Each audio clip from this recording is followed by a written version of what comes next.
beginning of every year, everyone wants to look at last year and where we were economically, and then what the start of the year is and what the forecasts are.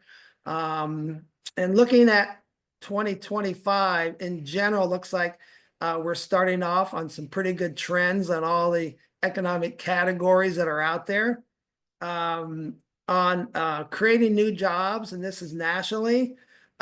In January, it looks like there's about 150,000 new jobs created.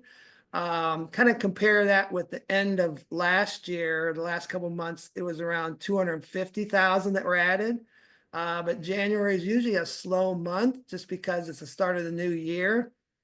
So 150,000 is pretty good for starting off the new year.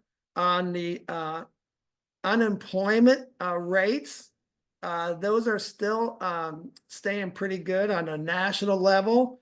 We're starting off around 4.0%, and that's compared to around 3.7, 3.8 towards the end of the year.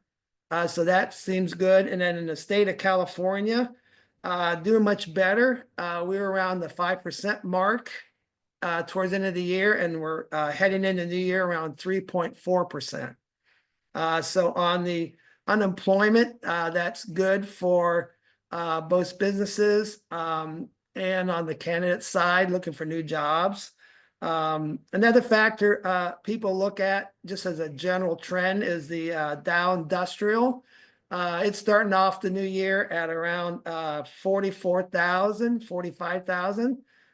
Compared to around 37, 38,000 in towards the end of the year. So for anyone in the stock market that follows that, as the Dow goes up, that tends to be good for our economy.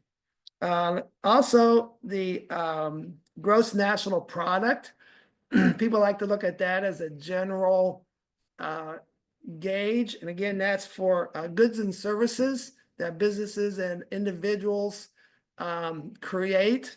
For the United States, they're forecasting around a 2.3, 2.4% increase for this year. Last year, it was around, I think, overall about 2.6, 2.7. So obviously any increase is good for the GMP. If it's not, if it's a decrease, that's a challenge. So we're starting off with a good GNP outlook as well. And then on inflation, that's tending to stay strong as far as a low rate. A little history, we were around about 6.5% in 2022, and that's been dropping. And at the start of the new year, we're at about 2.9% inflation rate. So that is really starting to help. They're forecasting for the year that we'll be in at 2% for the whole year, but will it drop to 2.5, 2.2? That will be seen, but the inflation rate looks pretty good as well. That's a good question.